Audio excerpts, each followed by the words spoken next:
In this tutorial, I show how to calculate for, measure and cut, join and sew continuous piping.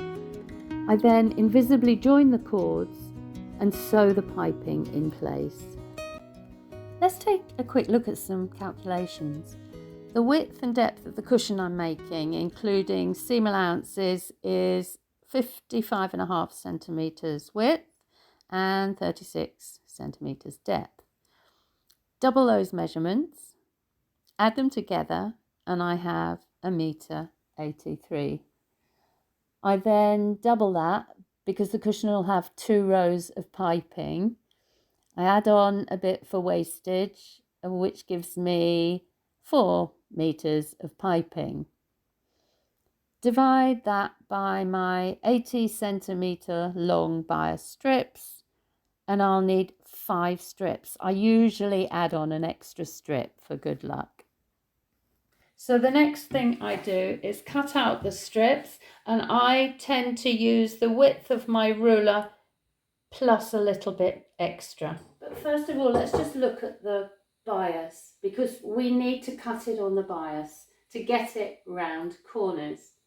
So if we look at how I've cut this, if I pull it, you've got a really good stretch. Now it's very tempting when you know you're going to have wastage to want to come in a little bit more. So if we take this as the edge of the fabric and I take it on a smaller bias, you can see that really doesn't stretch as well. Only if you get a really good bias do you get a good stretch. Taking a look at how I've ruled out my strips of piping, I've got 4 inches across, and I've got 1, 2, 3, 4, 5, 6. I said 5, but I gave myself an extra one. You need to bear in mind that 4 centimeters across the width of the piping, if you're planning to measure your points at the edge of your fabric, these are actually 5 and 5, closer to 5 centimeters. So if you mark along the edge of your fabric, your strips are going to be narrower.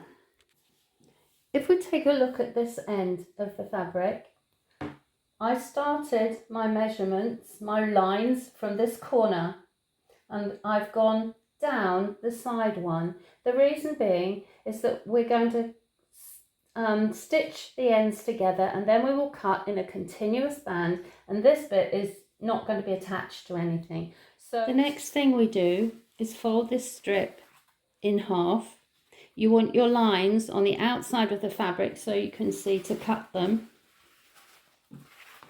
We then join the 2 ends together.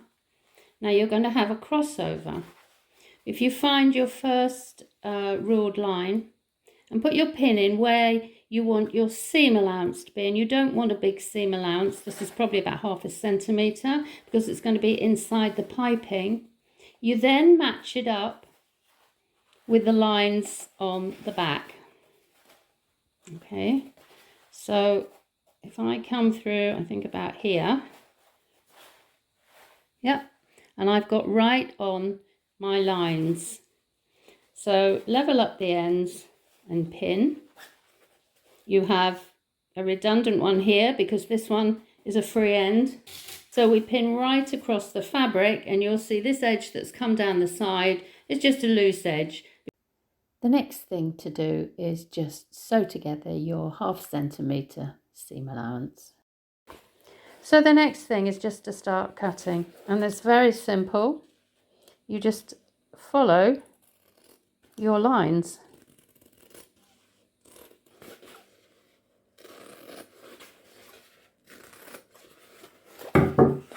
When you come to the seam, just open it out, and if everything's in line, you can just cut across it and continue. And that's why you don't want these too thick, because when you turn it inside out, you're going to have a piece of piping in there, and you don't want too much of a bulky ridge on that bit. Now I've come to the end and you can see here where I cut down the side.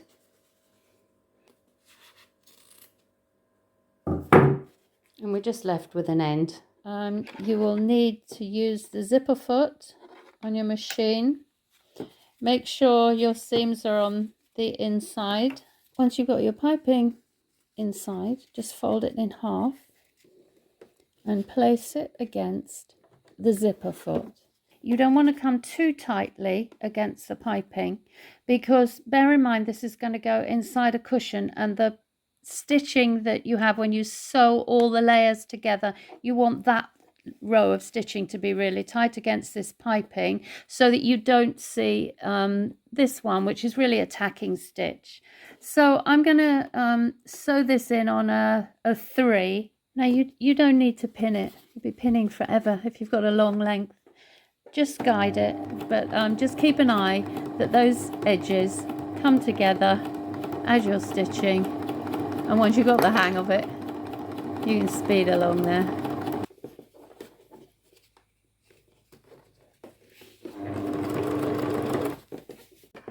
When you come to the end, don't cut off your piping, because if you don't use all the piping that you've made, you can just pull the cord out at the end and you've not wasted any. So you've now got a great long strip of continuous piping. And if you're making a cushion, check where the seams will go. Avoid any on the front or place them off center. Make sure there are no joins on corners, and that the join you will now make is off center at the back or bottom of a cushion, away from another seam in the piping. So when we join the two ends, you need a good overlap. You then need to trim back your seams quite a way. We then open them out, get rid of the cord, and we cross them so they're sort of at right angles to each other. And then we're going to stitch from the corner of the top piece to the corner of the bottom piece. It'll come over, and it'll form a seam like the others. So I'm just pinning. Okay, you need to sort of try it, pull it before you stitch it, just to make sure that that has made a nice tight seam, otherwise you're going to be undoing it and doing it again. So I've stitched across, cut off the triangle to make a seam, and you now have an even join. Now piping cord has 3 threads in it. The general rule is that you take 2 cords from one piece and 1 cord from the other, but I find that makes it a bit skimpy, so I tend to use 2 from both because they fray out and they get thin. This one's stay quite nicely woven together. And then you go to your ends of your cord and you cut off the bits you don't want. You can make these cords smaller if you want, but wherever the end is, you need to cut the wastage off. Okay, so we've got that one on there, and this side, just cut it down here. Okay, so they marry together, and then you can weave your cords in together, fold it over, tuck it in, and you'll have a row of piping. You just stitch along that edge, so just to join up with the other stitching. Okay, butt the zipper foot close, but not too close to the piping, as the closest will be when all pieces of the cushion are joined together. Okay, and now I've got to the piece that I've just joined, so that hasn't got its tacking stitch in, and then I can just continue. Okay, just holding that in place just as I did before. So my cord is now stitched on the piping. This is the join at the back. So we take a quick look at where I joined the piping, and and you can barely see that there's any difference there. If you found this video useful, please like, subscribe to my channel and hit the bell to be notified when I make more videos on soft furnishing and reupholstery. I'll leave a link to the full tutorial for this box cushion in the description below. Thanks for watching and good luck with your projects.